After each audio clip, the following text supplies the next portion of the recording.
tengo que empezar dándoles las gracias por venir, porque es de rigor, con los tiempos que caen y con las circunstancias que tenemos de acúmulo continuo de tareas. Yo entiendo que, igual que hablábamos en gestión de riesgo de la priorización, para mí esto es una actividad prioritaria, pero entiendo que hay otras circunstancias. Bueno, pues nada, para los que no conocéis a Honorio, que yo creo que sois pocos, pues simplemente deciros que es una persona que desde hace muchos años ha estado siempre al servicio de la Facultad de Bellas Artes, lo puedo decir así, porque yo creo que, por lo menos en mi caso, no hay de una vez que le hayamos dicho ven por favor a echarnos una mano y a comentar y a explicar tal cosa, él siempre ha estado ahí para colaboraciones de la época en la que estaba en la Hermandad del Valle. Bueno, seguirás en la Hermandad del Valle, pero en aquella época tenías un cargo dentro de la Hermandad. Y bueno, y a mi decano por madrugar también, bueno, madrugar, parece que no madrugamos ninguno, todos estamos levantados desde muy temprano, pero realmente es una cosa extraordinaria celebrar una actividad académica fuera de la facultad, además, a estas horas tan intempestivas, ¿no? Nos estamos todavía todos pensando en la cama. Bueno, por ser muy breve, él tiene una hora más o menos de su tiempo porque está muy ocupado, se tiene que marchar. Entonces la idea es sencillamente que nos muestre el fruto de muy resumidamente, el fruto de sus conocimientos y su investigación en este espacio que nos rodea, que para vosotros ya es parte también de vuestro día a día, puesto que estáis investigándolo desde muchas parcelas distintas. Entonces, esta no podía estar en el segundo cuatrimestre, tenía que estar ahora, antes del cierre, porque yo creo que os va a cambiar la mirada de lo que significa el patrimonio de San Alberto desde lo que él conoce y desde el futuro que él plantea para que esto se sostenga y realmente sea una entidad sostenible con una serie de recursos económicos que no tiene. Decano. Bueno, pues buenos días. No te dio en esta mañana tan fresquita. A mí me encanta llegar a este espacio y encontrarme, porque tiene una cosa de intimidad que ¿verdad? Es como mágico. Yo quiero comenzar agradeciendo, por supuesto, a Honorio su ofrecimiento. Él es un arquitecto de reconocidísimo prestigio y, sobre todo, tiene una gran experiencia en lo que es rehabilitación y conocimiento del patrimonio histórico, con lo cual es un lujo tenerlo aquí. A María, por supuesto, por la ilusión que le pone a todos, contagiosa. Y bueno, si la vieres ayer transportando la última hora, la pantalla, te daréis cuenta de lo que hay detrás de un momento como este. No solo es enchufar el proyecto. A todos los que habéis colaborado, a Javier, Mercedes y Manuel. Los Manueles. Los Manueles. Eso es. Yo pienso que esto, en una ciudad como Sevilla, defender patrimonio y formar nuevos profesionales es fundamental. No solo es un nicho de trabajo, es un compromiso con la sociedad y un compromiso con nuestra propia historia, ¿no? Entonces, que estemos aquí hoy en un ámbito tan peculiar es un verdadero lujo. Esto es un trabajo que hacemos por vosotros y confío en que los vais a apreciar y que os revierta en vuestra formación. Muchas gracias. Bueno, gracias, Honorio. Vamos a intentar grabar, gracias también a la colaboración de Manuel Cid, que él, por supuesto, no es cameraman, pero va a intentar hacerlo precisamente para que se quede el registro.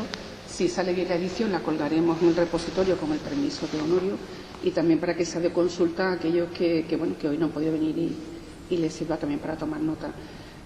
Pensar que cuando se hace una rehabilitación se puede hacer de muchas maneras, pero vais a ver la manera en la cual Honorio enfoca el trabajo. Eso nos da por lo menos una tranquilidad, porque él parte de una investigación, no parte solamente de la recompensa económica de futuro. Entonces, por eso para mí es especialmente importante que escuchásemos a Honorio para que la proyección de los trabajos académicos sea consciente de esta realidad. Que realmente la facultad ahora, antes se trabajaba con el libro y ahora trabajamos en contextos reales precisamente porque tengamos ese contacto con el futuro. Bueno, yo me dejo de enrollar, que yo me rápidamente hablo de eso. Primero me reitero en los agradecimientos que han realizado tanto el decano como María, y personalmente os agradezco esta presentación tan calurosa, tan exagerada, ¿no? A vuestro decano le conocí hace ya unos cuantos años, cuando iniciamos una aventura muy bonita en la Hermandad del Valle, cuando yo era secretario y llevaba la comisión del paño de la Verónica, que es, para los que no os conozcáis un poco el mundo cofrade, es como una pincelada de arte contemporáneo dentro del mundo tan tradicional y conservador de la Semana Santa. Y por supuesto supuesto, él fue uno de los pintores, de los autores del paño. Con María Arjonilla organizamos que otra decana, que María Teresa Jimeno, fuera la autora también del paño. Hicimos una exposición y me remito a esto porque en este debate en el que hay ahora mismo del cartelista, del pintor del cartel de la Semana Santa, me parece interesante contextualizarlo, ¿no? Como en ese momento, cuando personalmente aposté por Pérez Villalta, que fue como el primer pintor contemporáneo que se metió en esa colección, fue un barullo igual que el del cartel de este año.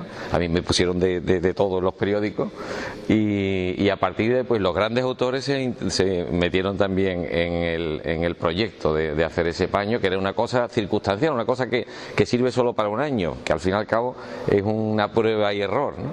Y de ahí pues las obras de los hermanos Rosado, alumnos seguro vuestros y grandes autores de la Facultad de Bellas Artes de Sevilla, porque en principio esta colección empezó vinculada a los catedráticos de la facultad, a partir de Paco Maireles, que fue el que ideó esa colección, ¿no?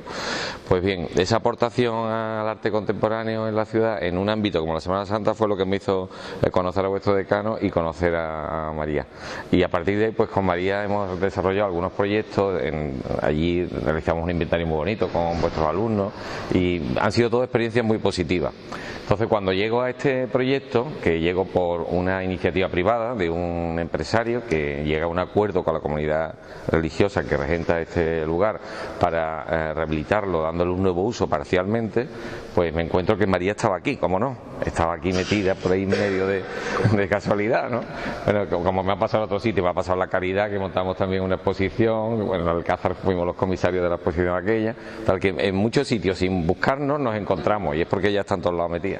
Entonces, en el caso del convento fue una grata sorpresa porque la verdad es que es un proyecto tan bonito, tan apasionante y en un lugar tan desconocido para la ciudad, para los propios, incluso los amantes del arte, es un sitio que no llama la atención. Hay tanto en Sevilla que este sitio pasa muy desapercibido por la ubicación, por la historia, porque es una historia un poco oscura, porque nadie sabe si San Alberto, si son carmelitas, si son filipenses, esto qué es, ¿no? Es un poco como un barullo de cosas, ¿no?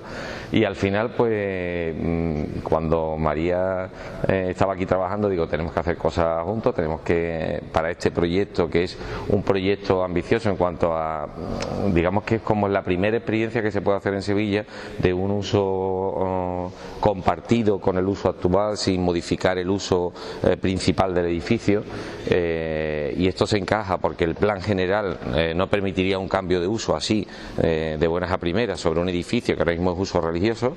Entonces buscamos una solución legal que era pues un tanto por ciento de los metros construidos del edificio si pueden ser un uso compatible con el uso principal, no es más de un 20%, ¿no?, de los metros de techo. En este edificio ha dado la casualidad que si sumamos todas las superficies construidas, incluyendo la iglesia, porque aunque son dos parcelas catastrales, es toda una unidad urbanística, tanto el edificio como el convento, lo que queda del claustro, que era de mayor tamaño, o la casa que hay anexa en la calle Rojas Marcos, pues el 20% de esos metros de techo es lo que vamos a poder destinar a un uso que es compatible con el uso principal, que seguirá siendo uso religioso, seguirá siendo un convento, y ese uso de hospedaje que va a regentar una empresa externa a la comunidad con un acuerdo firmado por una serie de años, que van a acometer una inversión millonaria, porque cualquier obra de esta envergadura son varios millones de euros, y que creo que el edificio se va a salvar, se va a mantener, aunque en realidad ahora mismo no tiene problemas estructurales de ruina ni nada de eso, pero sí hay zonas que están poco adecuadas, que no tienen uso, y es un edificio que yo creo que puede cobrar vida de nuevo. ¿Por qué decía esto del tanto por ciento? Porque es una fórmula que quizá se pudiera extrapolar a otros edificios que ahora mismo tienen un grado de mantenimiento pues más que dudoso, y que podría ser una solución perfectamente compatible. De hecho, el primer edificio que se ha dado el informe favorable está ya en urbanismo, falta el de cultura. Nos pidieron, ya pasó una vez por cultura, nos han pedido una documentación complementaria para aclarar los espesores del muro de la biblioteca y alguna cosa más, pero en líneas generales cultura ha considerado viable el proyecto, la compatibilidad de uso, los accesos diferentes que tiene, y la iglesia va a mantener su uso tal cual, porque aquí no vamos a intervenir en este espacio, ¿no? Pues, ¿cómo abordamos el proyecto? Bueno, cuando me empiece un proyecto de esto es enterarme de todo lo que hay alrededor, porque nuestra creatividad muchas veces nos puede llegar a cometer errores. Cuando tú abordas un proyecto de este tipo, pues a veces te apasiona tanto, te gusta tanto que quieres dejar tu impronta, lo que tú pensarías desde el principio, y muchas veces incompatible con la realidad física de lo que te encuentras. Por eso me parece muy importante al principio no hacer nada y dedicarte a empaparte de todo lo que hay alrededor. Yo llego aquí, digo, esto es una iglesia con un convento, bueno, se me puede ocurrir, pues yo pondría esto, pondría lo otro, no sé, pero si no me entero de lo que hay aquí, por qué surge esto y dónde está el origen de esto, puedo cometer muchos errores, porque cuanta más documentación tengas, más instrumentos tendrás para poder solucionar todos los problemas que te pueden salir a la hora de abordar un proyecto de este tipo, ya sea un proyecto de arquitectura, de conservación, de bienes muebles o de bienes inmuebles. Traigo este famoso plano de Sevilla que todos conoceréis, en los que lo que quiero poner de manifiesto es el loteo de la ciudad tras el repartimiento. ¿Qué ocurre? Hay una ciudad amurallada, esa primitiva cerca, que es una cerca almohade de origen romano, y que se lotea en una serie de sectores que son las collaciones. ¿Qué son collaciones? Collaciones son cada una de las parroquias en las que se divide la ciudad para ordenarla de un modo administrativo, religioso, político, militar, etcétera. ¿Cómo se divide? Pues no son lotes regulares, porque la ciudad tiene un trazado islámico en la mayor parte, salvo esta cuadrícula de esta zona de aquí, y lo que se hace es, pues, con los centros parroquiales, que muchos de ellos se asientan sobre las antiguas mezquitas, se organiza territorialmente toda la ciudad. Hay zonas muy pobladas, hay zonas poco pobladas, hay zonas que son toda la zona norte de la ciudad. Es que, para los que no sois de Sevilla, en Sevilla hay una costumbre que es poner el norte a la izquierda, no para arriba, en los planos. Siempre, es una cosa muy nuestra, igual que los Reyes Magos se cambian el orden. Pues aquí el norte siempre se representa a la izquierda en todos los planos, porque el río se coloca abajo, que el río que está al oeste se coloca en el sur, y siempre el sur se coloca a la derecha y el norte a la izquierda. Pues bien, en la zona norte de la ciudad aquí vemos manzanas muy grandes, porque es una zona un tanto despoblada. Hay crónicas de Ortiz de Zúñiga de 1500 y pico, varios siglos después de la Reconquista, todavía en la densidad de población de toda esa zona norte es casi 10 veces inferior a la de la zona próxima a la catedral y la zona en la que nos encontramos.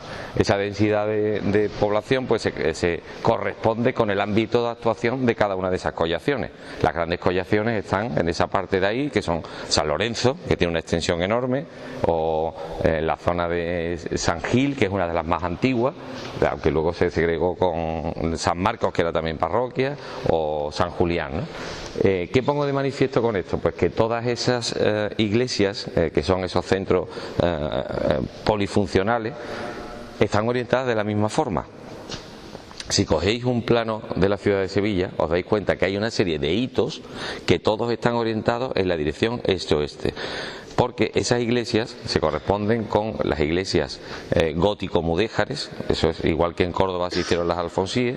Aquí esas iglesias fernandinas y alfonsíes todas se orientan en el eje este-oeste porque están condicionadas por la luz. Fíjate qué cosa más hermosa, que una ciudad está entera condicionada por la luz, porque si las iglesias son el centro de cada barrio y las iglesias están todas orientadas igual, es una ciudad condicionada por la luz. Si hacemos un recorrido un poco en la memoria, si entráis por el Arco de la Macarena, veis el ábside de San Gil a la derecha, pero es que está paralela a Santa Marina, que está a la izquierda, colocada con una plaza delante. Y si andáis un poquito más para adelante, San Marcos está igual que Santa Marina. Y si andáis más para adelante, llegáis a Santa Caterina y está exactamente igual. Y a la izquierda dejáis San Román igual. Pero es que podéis recorrer toda la ciudad, que veréis todas esas iglesias orientadas del mismo modo, en la dirección este-oeste. ¿Por qué? Porque están condicionadas por la luz. Al amanecer, el sol. Imaginaos que esta iglesia, que no lo está, ¿por qué? Porque esta iglesia no es mudéjar, no es gótico-mudéjar, no se corresponde con esa tipología, pero que el sol sale por la mañana al amanecer, y además los equinoccios exactamente la dirección este y oeste, el sol se pondrá por el oeste con los hastiales que dan al oeste, la nave de la epístola, que es la nave que está en este lado, estará en sombra, la del Evangelio es la que le da la luz desde el sur. O sea, hay todo un concepto de soleamiento, iluminación natural, el misticismo de la luna. Esas iglesias iglesias que además no tendrían retablos, no tendrían nada, son iglesias desnudas. La más parecida a eso puede ser la iglesia de Santa Marina, no sé si la conocéis. Bien, algunas otras que se han restaurado, como Omnium Sanctorum, que estaban muy restauradas tras las intervenciones barrocas y que no desvirtuaban lo que era la iglesia original, después se han ido restaurando con el paso del tiempo, buscando un poco recuperar ese trazado mudéjar de esas iglesias, nos puede dar las claves de ese tipo de arquitectura. ¿Por qué insisto en eso? Porque esa estructura está condicionando toda la ciudad, cada una de las zonas de la ciudad, porque todas están orientadas de la misma forma. Estamos hablando de hasta 23 parroquias, incluida Santa Ana al otro lado del río. ¿Qué ocurre? Pues que en las zonas en las que estamos hay una mayor densidad de población. Aquí cualquier parroquia tenía 2.000-3.000 almas y hablamos de 4 manzanas cada una de las parroquias. Además, en ese momento las zonas de la ciudad pues están definidas por manzanas, la numeración de las casas va por las manzanas, los empadronamientos van por manzanas, no van por calle. Eso es muy curioso y os lo digo de forma genérica, no solamente por este proyecto, pero a mí cuando me pongo a buscar e investigar, a veces es que es muy complicado localizar el edificio. ¿Por qué? Porque en principio con la dirección que tú tengas de un edificio actual, pues difícilmente encontrarás algo. Lo normal es que esté descrito inicialmente por manzanas, después esté descrito por calles, pero las calles antes se numeraban correlativas dándole la vuelta, empezaba por un lado, llegaba al final y daba al otro. O sea, no existía el concepto de par e impar. Entonces la numeración cambia por completo.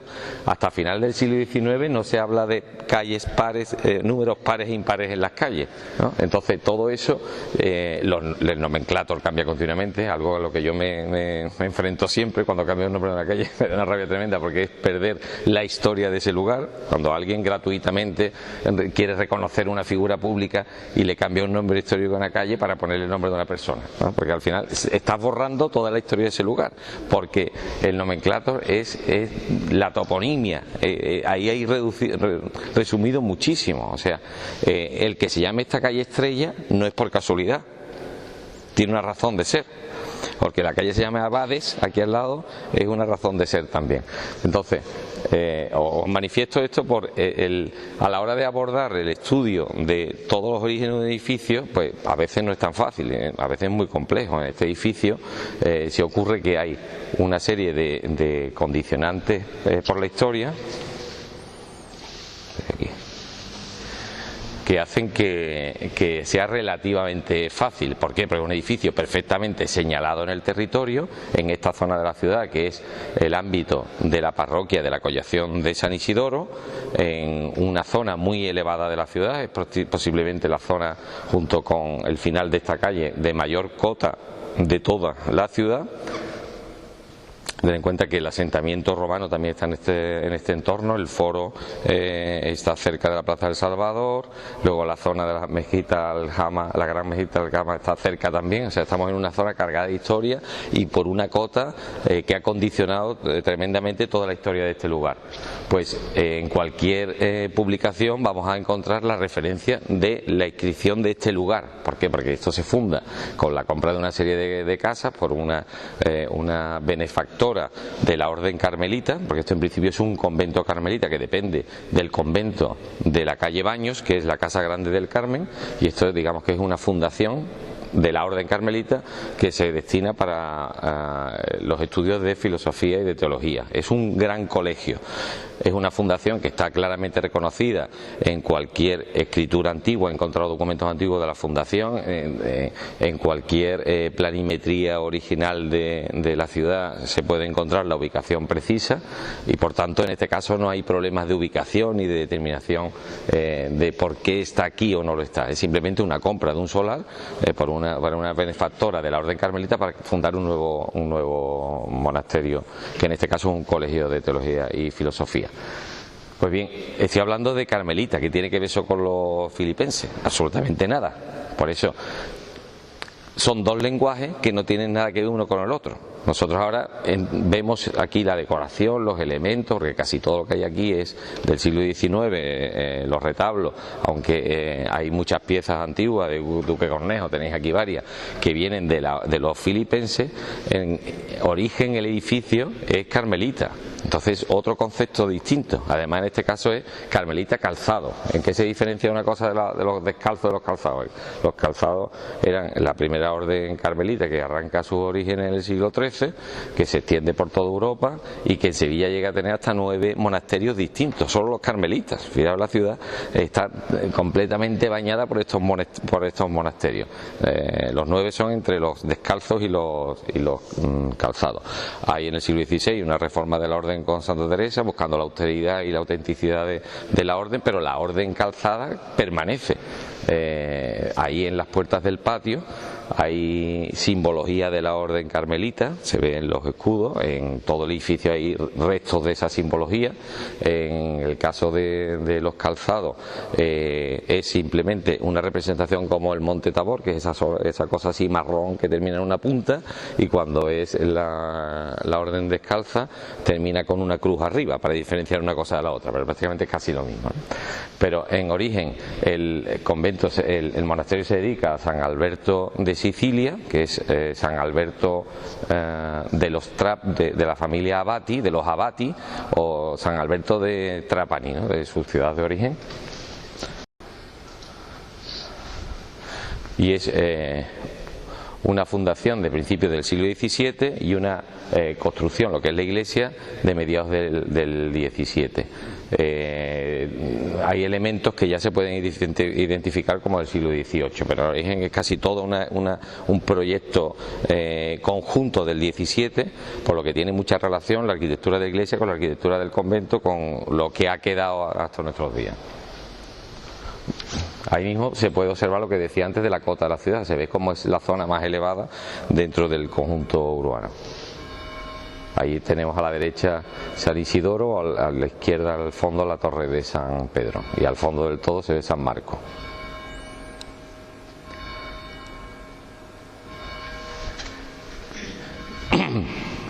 Pues bien, el edificio está sometido a una serie de avatares a lo largo de la historia que es interesantísimo, porque la orden carmelita hasta la llegada de los franceses permanece, pero con la llegada de los franceses son expulsados, el convento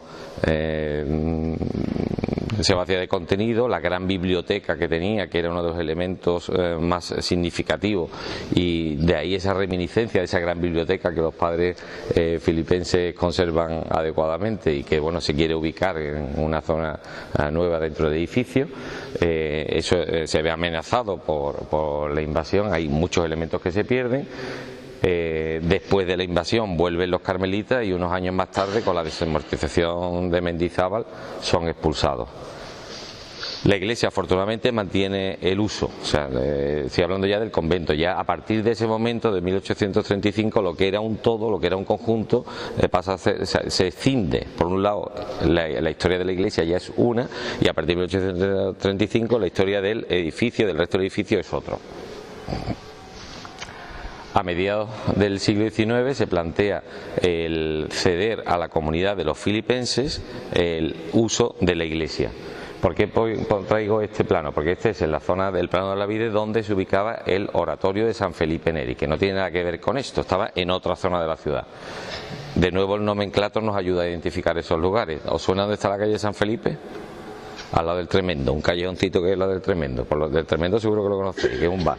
Y entonces, al lado del Tremendo hay un callejoncito, y en la esquina con Doña María Coronel hay un edificio muy interesante que dice que fachada más rara, y es porque era el oratorio de San Felipe Neri, y además dentro conserva un patio de columnas precioso. Lo que pasa es que no se ve de casi ningún sitio, se ve de la casa Riñón que hay al lado, esa de Cruz y Ortiz, pero es un patio que además que no se puede visitar, el que hay al fondo, que está sin restaurar, ¿no? Pero el edificio se convirtió en edificio de vivienda y es la sede del oratorio. Había otra sede más próxima a la calle de Santa Catalina, a la iglesia de Santa Catalina. Los nombres de las calles por aquí son curiosos en esa época. La calle Gerona era la calle de las sardinas, por la cantidad de puestos de sardinas que había. O la calle de donde está la actual calle de San Felipe Neri era un nombre también de un oficio, no recuerdo ahora mismo.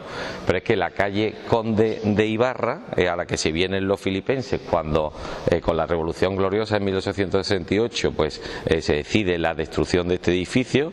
Hay fotografías de este y de la capilla, ¿no?, de donde estaba la Virgen. Hay una historia de Sor Ángela de la Cruz que también la Virgen que se le aparece es la de la capilla del oratorio de San Felipe Neri, ¿no?, en esas apariciones que hay recogidas en algunas pinturas de principios del siglo XX. Pues bien, hay esta fotografía de la destrucción del edificio, y en ese momento la comunidad decide trasladarse a una casa que compra en la calle de Toqueros. Toqueros era la calle Conde de Ibarra, porque era el oficio de los que hacían tocas, ¿no? No solo religiosas, ¿no? Las mujeres se cubrían todas las señoras se cubrían con tocas. Pues bien, la comunidad se traslada a este entorno, por lo tanto ya se sitúa aquí, cerca de la iglesia, que se ha cedido a la comunidad de los filipenses.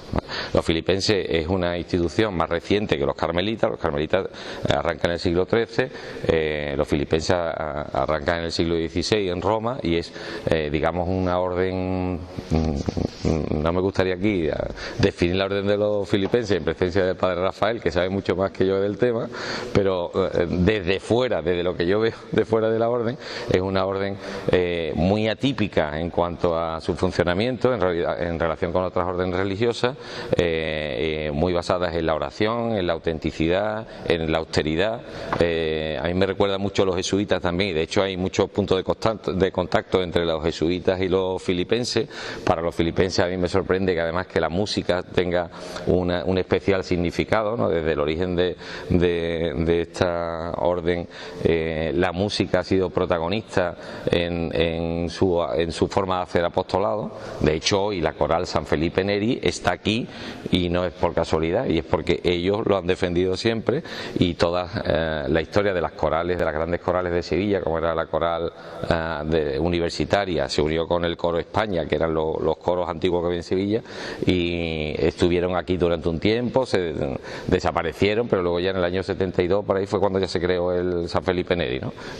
Recogiendo las voces de todos esos coros. Entonces la música tiene un especial significado para esta institución, y eso se manifiesta en un colectivo que todavía aquí, y que ojalá por muchos años permanezca aquí su sede, ¿no? Yo te voy a pasar, si no, vale. vas a llegar al final. No, a ver si llego. Mira, estas son las imágenes de la destrucción de San Felipe Neri, cuando se estaba tirando el derribo. O sea, algo que vemos ahora mismo, que nos pondríamos las manos en la cabeza durante el siglo XIX en Sevilla y en las grandes ciudades, en Madrid muchísimo más todavía, porque Madrid fue brutal con las revoluciones del siglo XIX, en especial la gloriosa, que supuso la destrucción de muchos edificios históricos de la ciudad, pues se veía con total normalidad. Y tú ves las crónicas, a lo mejor hay una voz solamente que se alza frente a esa destrucción, pero es curioso que esas voces a veces pues tenían especial interés. O sea, en Sevilla se propuso la demolición de un montón de edificios que ahora mismo te echaría la mano a la cabeza, y menos mal que hubo alguien que dijo, por favor, ¿cómo vais a tirar esto? Te estoy hablando desde la iglesia de San Lorenzo, que se planteó en un momento dado de tirar. La Omnium Sanctorum estuvo a punto de ser tirada, y tú dices, eso es ahora mismo como impensable, ¿no? Pues esa es hay que entenderlo dentro de la mentalidad de ese contexto histórico del siglo XIX tan convulso en nuestro país, ¿no? Traigo imágenes de la iglesia, porque estamos en la propia iglesia, porque esto lo preparamos para otro espacio, pero bueno, así lo tenéis que mirar para atrás, para que veáis la magnitud de este proyecto del siglo XVII. Es un proyecto muy limpio en cuanto a la organización espacial, porque es una sola nave con capillas laterales, un coro bastante amplio.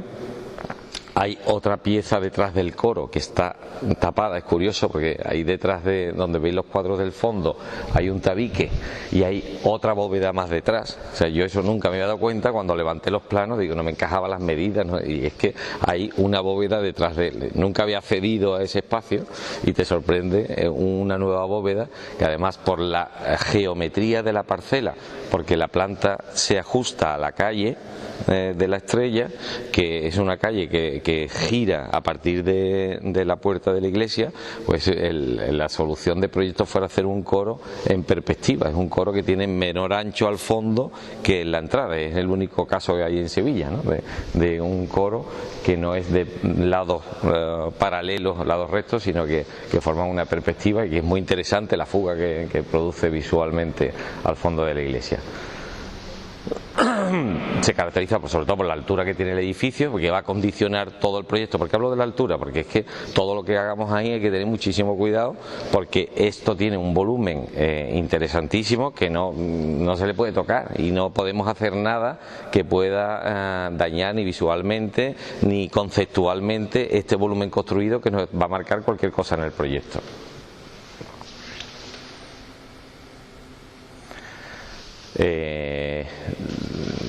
La luz, igual que antes he hablado en las iglesias mudéjares de la luz, en el caso de las iglesias barrocas, a partir del Renacimiento, la orientación de la iglesia ya no se tiene en cuenta, por eso esta ya no está orientada, como antes decía, y condicionada por la luz. ¿Por qué? Porque a partir del siglo XIV, especialmente del siglo XV, la luz deja de tener significado en el momento en que se aportan pues todos los programas iconográficos dentro de las iglesias. O sea, empiezan a aparecer los retablos, en España sobre todo es algo muy genuino, que es toda la retablística desde el siglo XIV, evolucionada hasta el barroco, a todo lo que vemos en España. Son impensables las iglesias sin retablos. Entonces todo ese programa iconográfico hace que al final la luz pierda significado, al final las ventanas se ciegan, nos defendemos de la luz de una forma digamos natural, porque aquí la luz es tan importante que buscamos la penumbra, el cobijo, y la luz inicial de esos templos desaparece, cubiertos por construcciones anexas exteriores, porque en la plaza se ha construido un edificio que la ciudad va creciendo en altura y pierde protagonismo la luz, y al final pues los retablos y toda la decoración interior es la que gana esa batalla sobre la luz. En las iglesias barrocas la luz se utiliza de forma puntual, es una luz que a lo mejor es el transparente de la catedral de Toledo, aunque sea un edificio gótico, el transparente barroco, ¿no? Como se utiliza para puntualmente potenciar algo, y aquí está utilizada del mismo modo. Aquí no se tiene en cuenta la orientación, es la luz de los óculos del tambor de la cúpula, o es la luz de la linterna del camarín barroco que tenemos en nuestro frente, ¿no? Aquí, estos son textos que esto no me gusta, pero es que si no se me olvida. ¿Por qué? Porque tenía tanto arte esta iglesia, tenía tantas obras importantes, que ahí se pone en manifiesto todo lo que hemos perdido. Aquí en principio las grandes piezas pertenecían a los carmelitas, que era lo que había hasta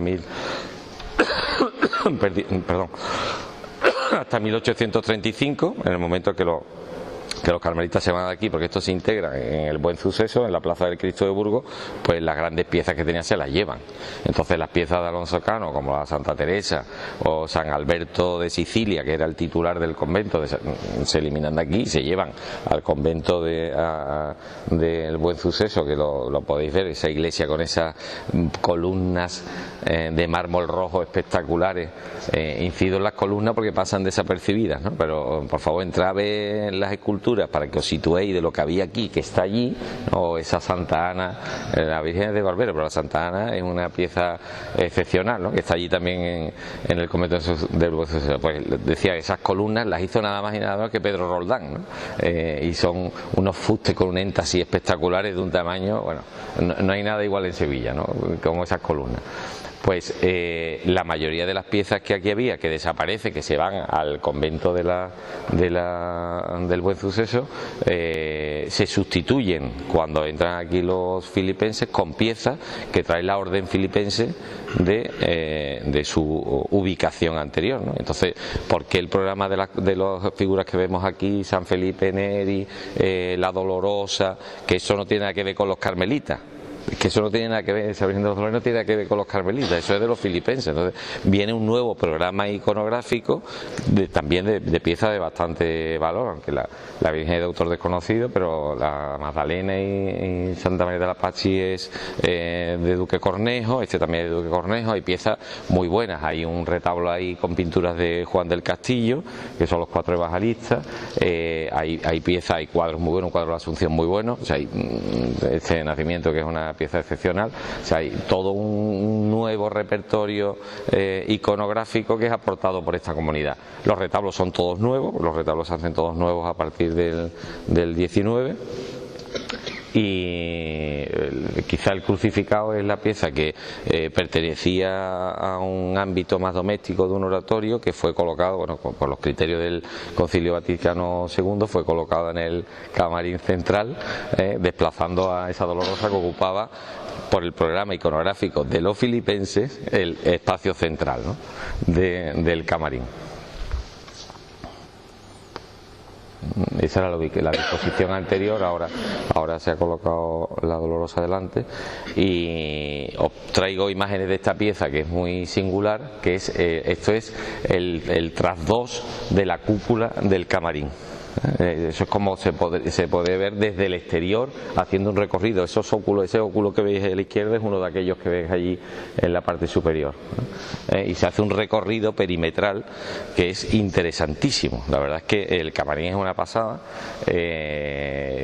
¿Por qué incido en esto? Porque la verdad es que sería precioso en este proyecto integral sobre el edificio que el camarín pudiera ser visitado, y no solamente el interior sino también el exterior, ¿no? Esos vericuetos que tiene alrededor y la estructura de madera. Mirad estas cerchas de madera que tiene la casa contigua que hay a la derecha, que podría tener un uso museístico. Eso no está dentro de nuestro proyecto, pero ya hay una iniciativa para poder desarrollar un proyecto por parte de la comunidad de exposición de la cantidad de piezas interesantes que hay, y que podría tener un acceso directo desde la calle Manuel Rojas Marcos.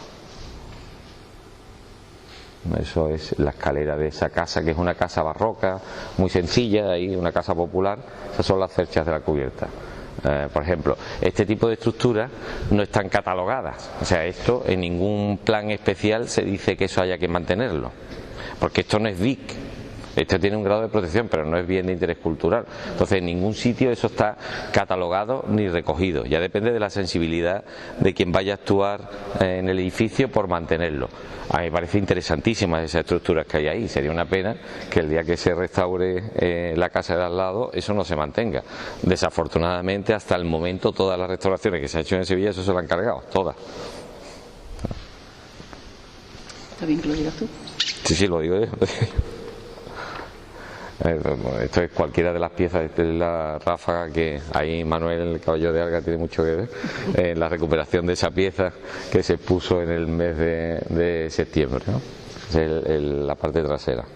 Pues igual que esto hay muchísimas piezas que podrían ser integradas en esa colección.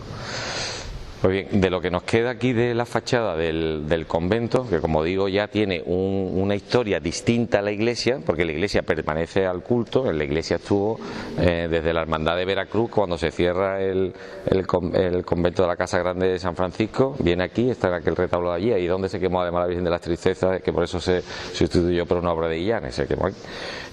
Y estuvo hasta 1942-43, que se trasladaron a la Capilla del Nombre de Jesús. O sea, una iglesia que seguía teniendo actividad. O esa capillita que veis ahí fuera, ahí en el ángulo ese mirando para la Estrella, que era una capilla de una hermandad del Carmen, en principio eran niños, ¿no? Que se unían para rezar ahí en ese rinconcito, y se crea esa capilla. Todo tiene un porqué, o sea, esa capilla no está ahí de casualidad, responde a algo, ¿no?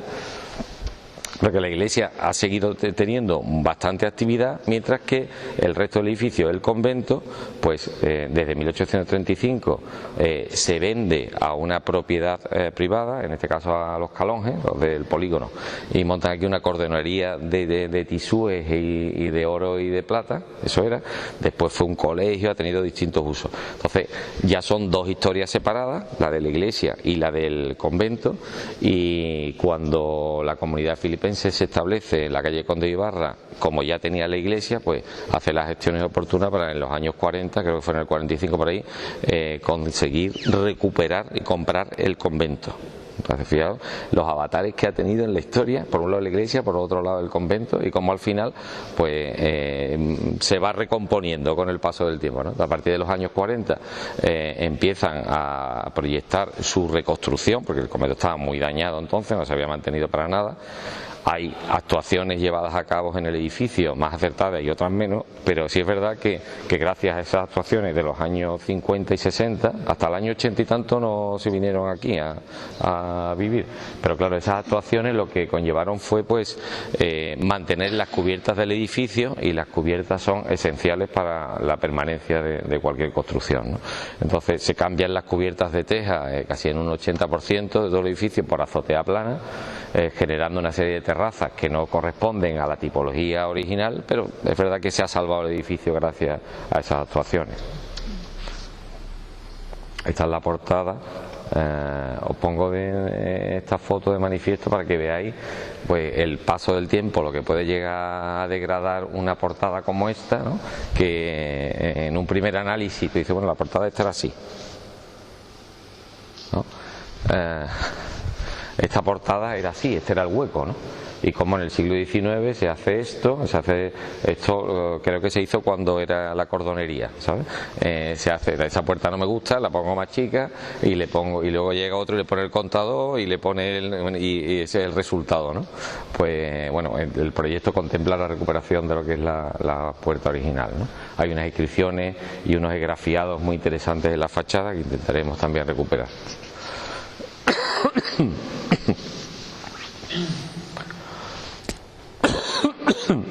El edificio ahora mismo conserva parte de los revestimientos originales, sobre todo en la caja de escaleras, es lo que no se le tocó en esas actuaciones de los años 60 hasta el 85.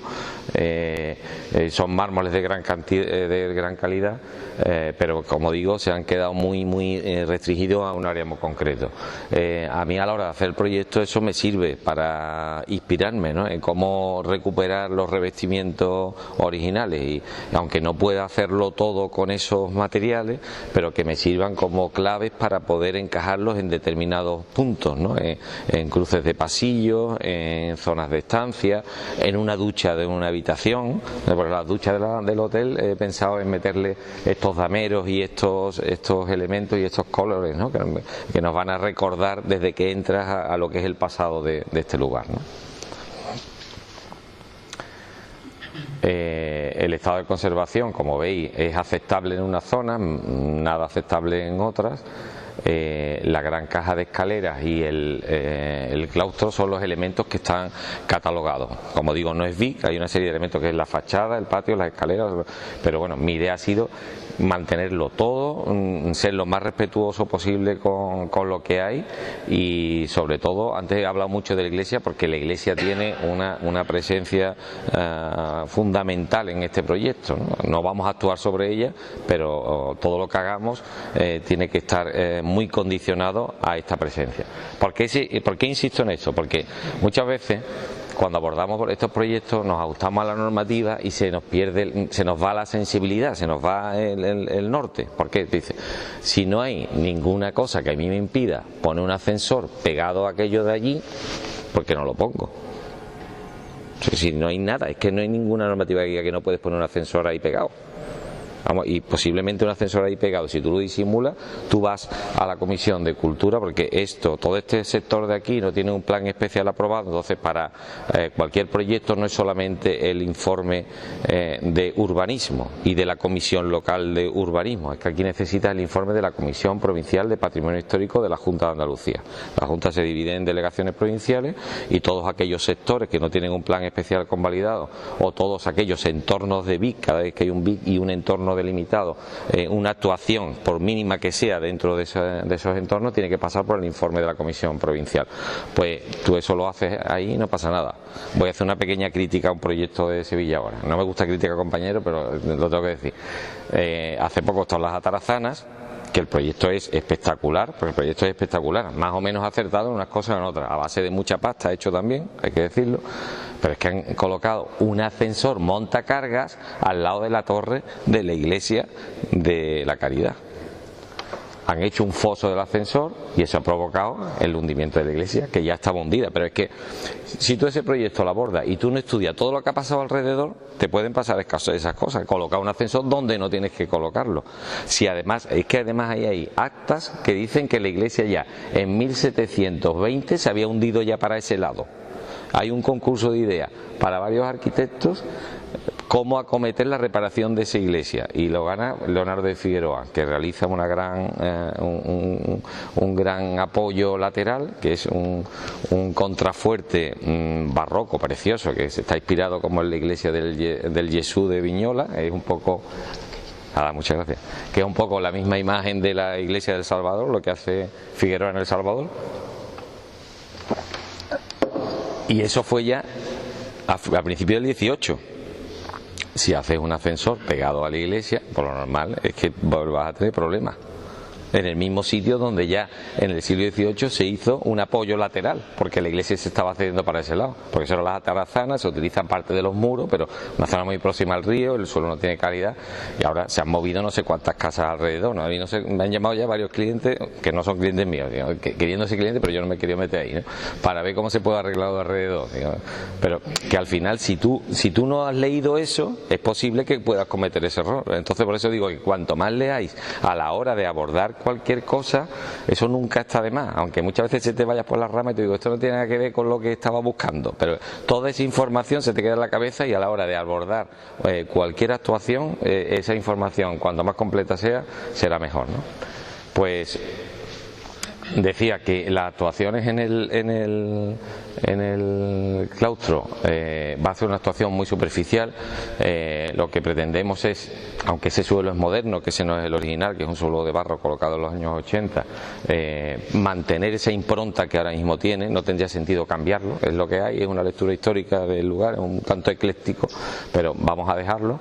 Y lo que vamos a utilizar es, en los revocos, en todo la imagen visual del edificio, pues recuperar los morteros de cal originales.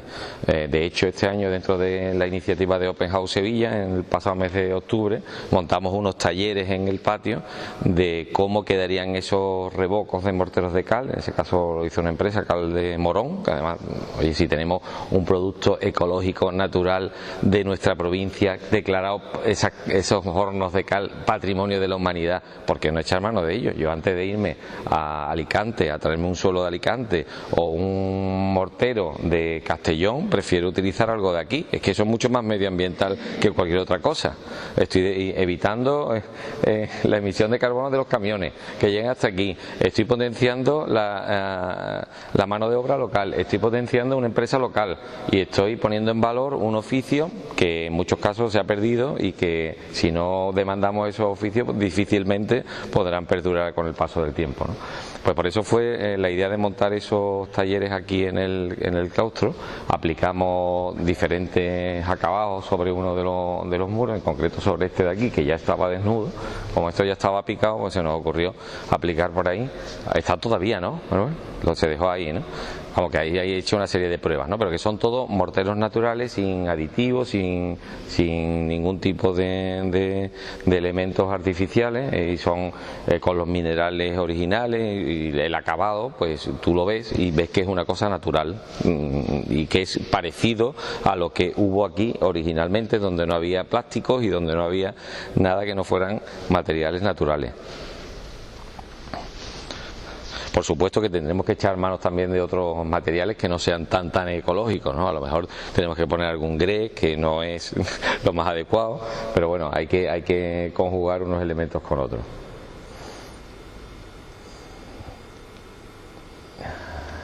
En el edificio hay muchas actuaciones que con una simple inspección podemos ver cómo han ido cambiando las galerías, lucernarios que no son originales, cegados de puerta. Entonces todo eso, si hacemos un levantamiento riguroso del edificio, se puede detectar fácilmente.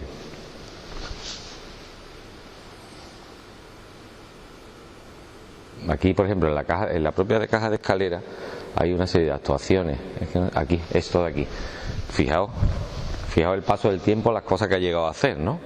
sobre el relleno de escalera con los mármoles barrocos, alguien coloca 4 escalones de la forma más irregular posible para acceder a esta pieza de aquí, ¿no?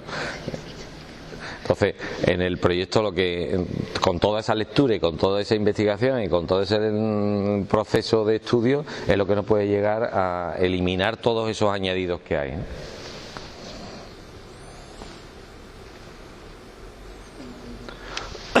Está en la escalera de acceso a la torre, que esa escalera está en un estado regular, ¿no? Eso se va a reforzar, se va a mantener, se va a ampliar en esa parte de aquí, pero traía esta fotografía porque fijaos qué detalles hay por aquí. Hay piezas cerámicas del 17, del 16 por ahí tiradas, mezcladas, ¿no? Que todo eso, por supuesto, intentaremos recuperar y reutilizarlo de un modo más adecuado. Esta es la parte que da fachada aquí a la calle Manuel Rojas Marcos, y aquí empiezan a aparecer esas terrazas que decía que son actuaciones desde el punto de vista de rigor de intervención. No lo son, porque imaginaos hacer una cubierta de teja y se crea un ático retranqueado, pero la verdad es que nos va a venir muy bien, o sea, para el proyecto, para la rehabilitación, para generar todas esas terrazas. Como ya está hecho, podemos mantenerlo, ¿no? Y es este cuerpo que se añadió en esa obra del año 80 y tanto. No está terminado, está todo en estructura, esa parte de ahí, pero bueno, es una parte que a la hora del uso para hospedaje es muy atractivo, ¿no? Porque las habitaciones se dispondrán en estos dos lados del claustro, en la planta, entre plantas primera y segunda, y todo eso generará unas terrazas que son muy bonitas, porque la verdad es que al estar tan elevado el edificio, desde esa y sobre ese antepecho de teja hay otra terraza más, las vistas son espectaculares, ¿no? Ves la catedral entera, ves todas las torres del casco histórico, etcétera.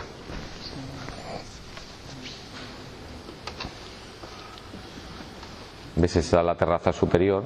Decía la importancia del cuerpo de la iglesia. Todas las terrazas, esta terraza sí es antigua, ¿no? Pero esta es contemporánea, ¿no?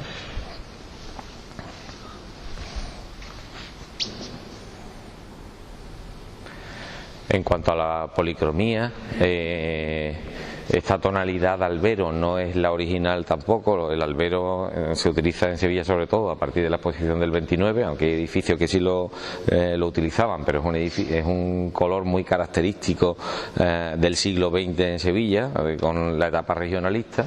Hemos visto alguna muestra de un rojo almagre que aparece en algún punto, que parece que puede ser el color original de todas esas impostas, que es más adecuado en esa arquitectura barroca. Y bueno, la idea igual, para las pinturas la idea es utilizar también jabelgas de cal y materiales relacionados con los morteros, ¿no? Este es el estado de conservación de la parte de las crujías alrededor del patio. Esta sala se sustituyó la cubierta por esta cubierta que está en mal estado y con una construcción muy deficiente de vigas metálicas. La escalera es la única que conserva la cubierta de teja original, ¿no?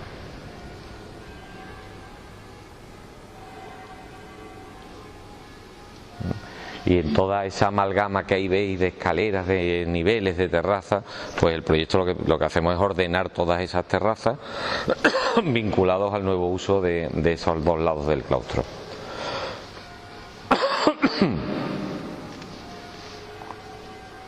Perdone, ¿me puede decir qué dos lados del claustro van a albergar las crujías? Aquel de allí y el de la izquierda. Perdón, el aquel de allí y el de la derecha hasta un patio, y el de la izquierda también de actividad del uso hospedaje. Este lado, ahora lo explico en el plano se va a ver más claro. Es que este es el oratorio que actualmente dispone la comunidad. En todos los centros de los filipenses existe un oratorio así más privado dentro de la comunidad, que está ubicado en la planta 2, y que personalmente creo que podíamos generarle mayor altura y hacerlo un espacio más dignificado dentro del conjunto de la zona que va a permanecer para el uso de los padres filipenses, ¿no?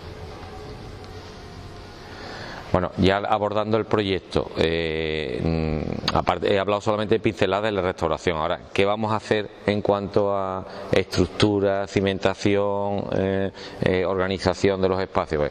El edificio, como va a tener un nuevo uso, que ese uso se llama residencial público por la normativa sectorial, necesitará de unas escaleras de evacuación que ahora mismo el edificio no tiene, para protección contra incendios y de accesibilidad. Entonces el proyecto contempla la instalación de 3 ascensores diferentes en distintos distintos puntos, uno para la comunidad, 2 para el hotel, nuevas escaleras de protección contra incendios, en especial en esa zona que ya hay una escalera ejecutada en los años 80, que es esta, una estructura metálica nueva.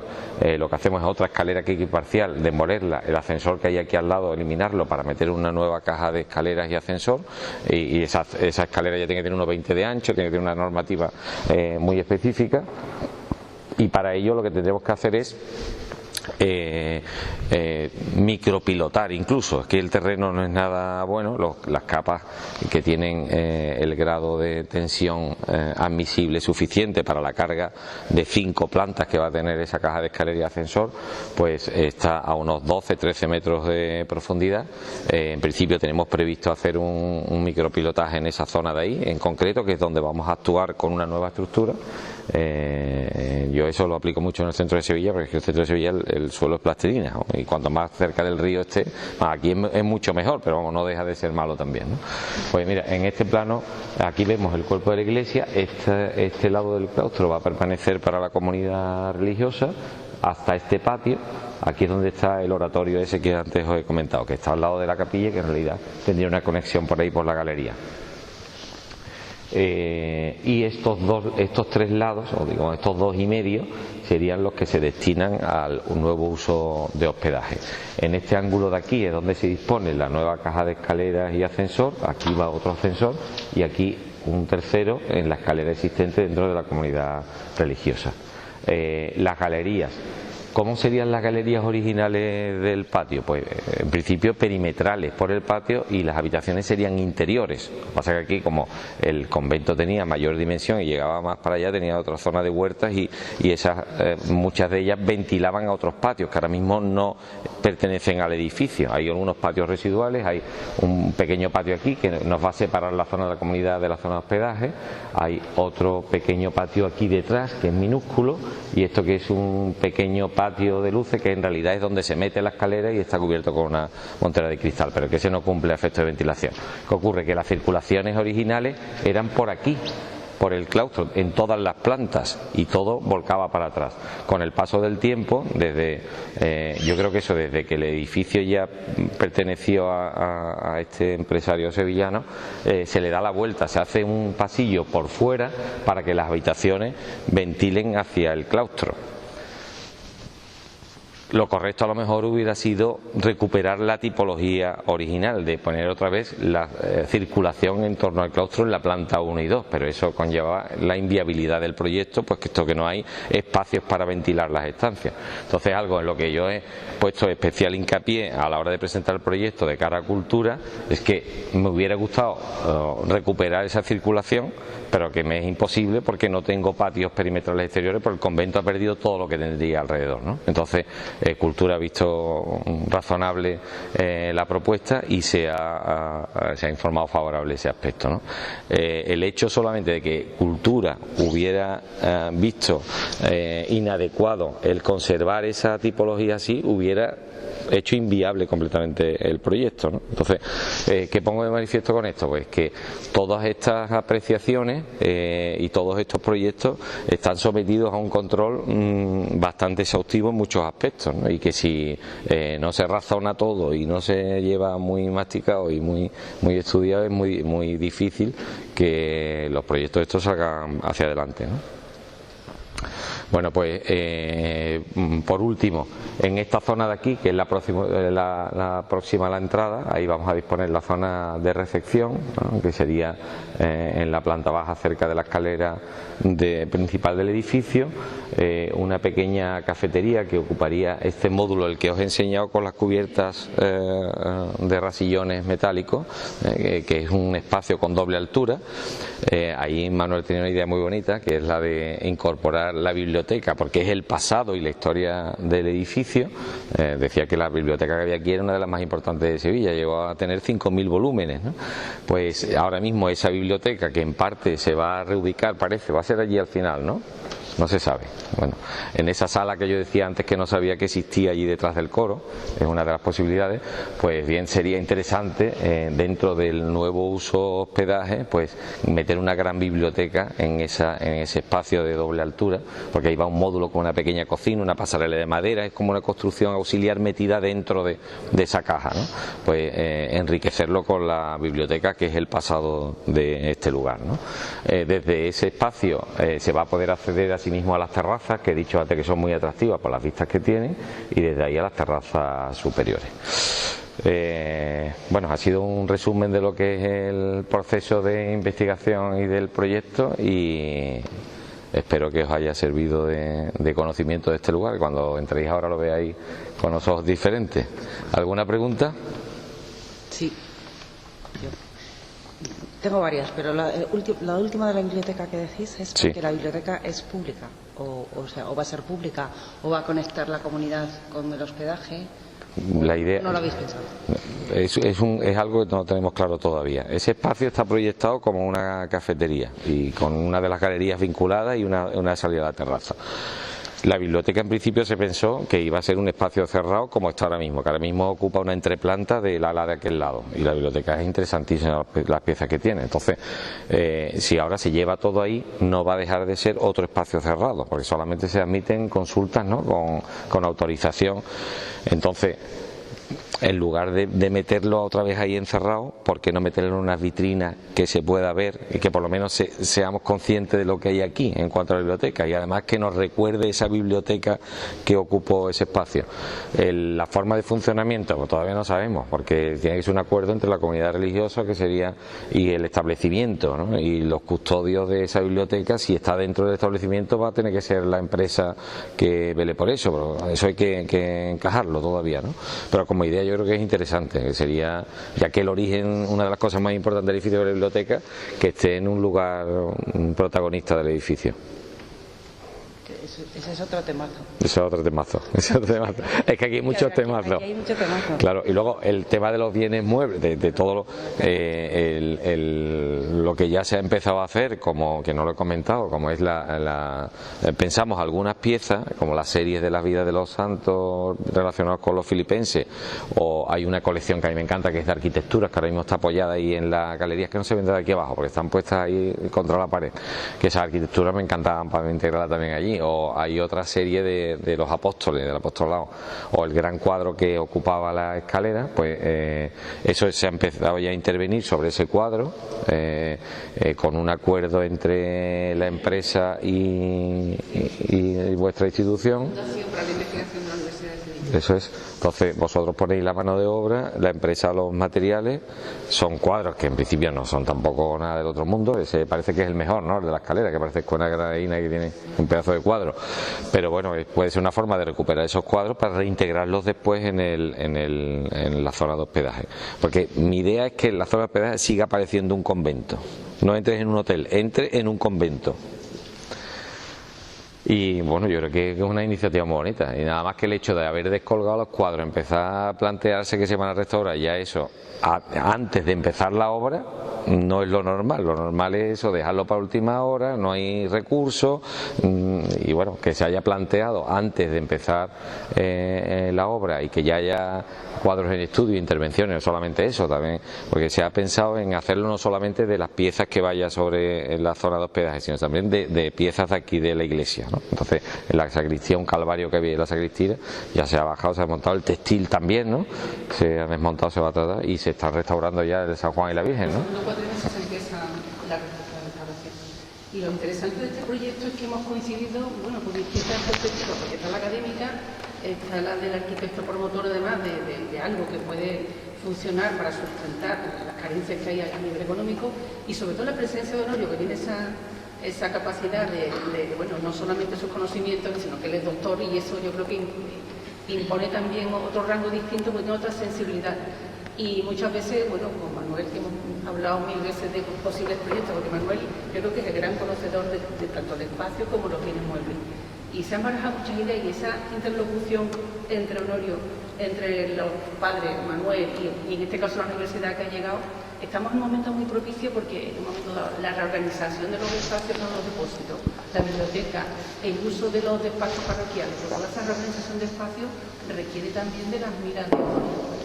Y hemos creado una comisión que todavía se ha reunido nada más que un par de veces con la idea de conformar una especie de plan director de la casa y que las actuaciones que se hagan tengan un orden, porque aquí hay muchas cabezas pensando, muchas personas intentando hacer lo mejor posible, pero muchas veces se chocan los intereses, entonces hace falta reunirse y organizar.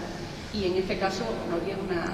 Hombre, aquí lo bonito también es que es una cosa viva, ¿no? Porque si estuviéramos hablando de un edificio en desuso, sin nadie por aquí, sin alma, ¿no? Pero es que esto es una cosa viva, es que solamente que la coral ensaye aquí, los salones de la coral, que tenga toda esa...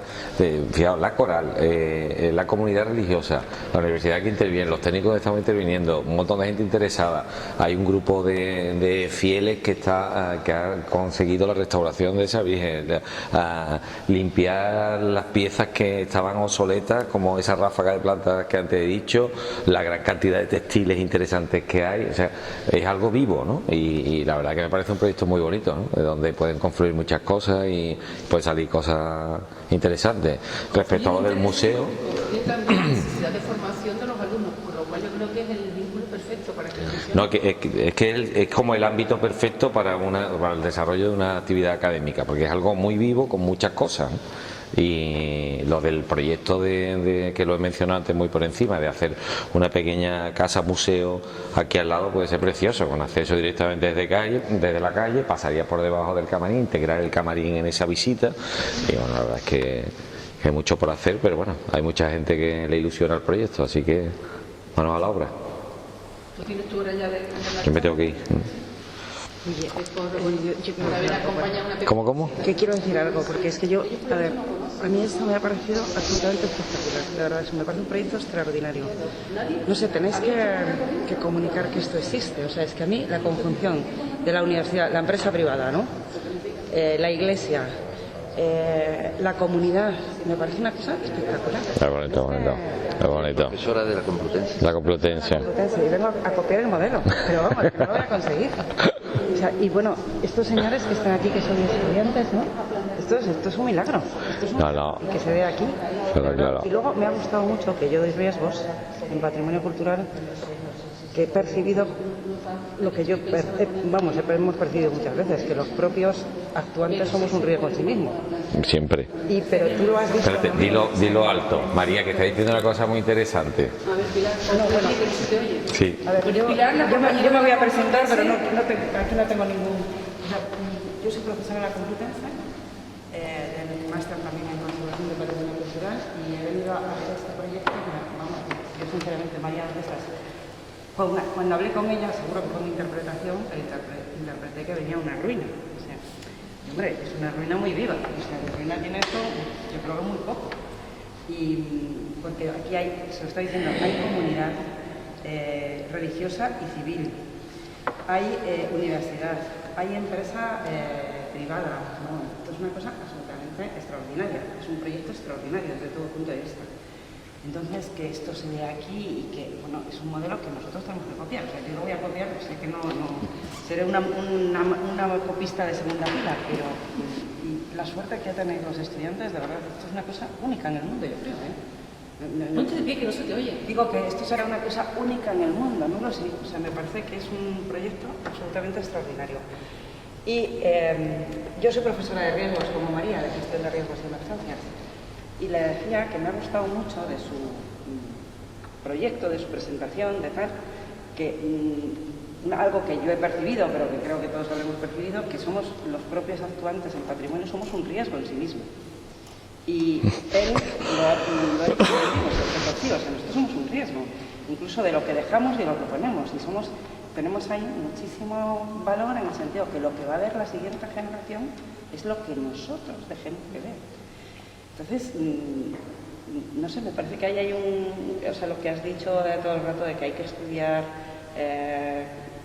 bueno, me parece que es una lección que yo me llevo de aquí, vamos, increíble, y que os digo que por favor cuidéis mucho este proyecto, el decano, María, Manuel, ¿no? todos, porque esto es algo que tenéis la suerte de poderlo vivir en primera persona. Es que esto seguramente es un proyecto para varias generaciones. Y a lo mejor cuando tengáis unos cuantos años vais a decir, pues yo ya empecé allí. O sea, de verdad, vedlo como un regalo, o sea, una oportunidad que os ha dado la vida, es algo extraordinario. Me emociona porque... Si somos capaces, por lo menos, de sacar un buen diagnóstico de todas las asignaturas, ya hemos conseguido mucho. Y, por supuesto, se está planteando muchas ideas que formarán parte o no del plan director final, pero somos muchas cabezas las que estamos invitadas a pensar. Y yo creo que ese es el reto. Yo comprendo que los chicos están, lo expreso tal como me llega, están cansados quizás de estar trabajando en un único espacio, pero es que, bueno, desde fuera se ve distinto. Es un espacio que empezó en el 13, que tiene más aciertos y menos aciertos. O sea, que las terrazas estas... Pero eso es verlo como una oportunidad, a ver, que es una cosa pues fea, o sea, vamos a decirlo así, pero dice, oye, pero es que a mí me viene bien para hacer ahora el uso que va a mantener el resto. Entonces, ver esa oportunidad es fantástico, ¿no? Mira, lo vamos a... No sé, luego lo de la escalera esa, bueno, lo de los 3 peldaños, eso que a mí me ha parecido fascinante, hay que casi conservarlo, es un puro disparate. Sí, de eso hay unos cuantos aquí, de esos disparates hay unos cuantos aquí. Ya, pero que dices, que esto es casi para meternos una... Sí, de vitrina, ¿verdad? Que sí. No sé, a mí me parece que son muy creativos, o sea, esto es un proyecto de una creatividad, ¿no? No, yo creo, a mí me ha sorprendido cuando sacasteis las plazas de esto, que me decía que, mira, se ha cubierto todo y mucho interés, la verdad, que os felicito a vosotros, que sois, hoy estamos aquí por vosotros, si no, no estaríamos aquí hablando de nada. Entonces, que hayáis manifestado ya ese interés en inscribiros en esto y que os interese, pues ya es para felicitaros. Y nada, que os pongáis a trabajar duro con esto. Que no parezca un trabajo, sino como de ocio. Esto es un disfrute. Mira, quien consigue trabajar en lo que le gusta es un afortunado toda la vida. Así que esforzaros por trabajar en lo que os guste, porque seréis unos afortunados siempre. Así que, duro. Muchas gracias, Gloria. Nada, vosotros. Seguiremos consultándote. Nada. Yo tengo tareas por Y a vosotros. Bueno, me voy, Mateo. Nada. Muchísimas gracias. Muchas gracias a vosotros.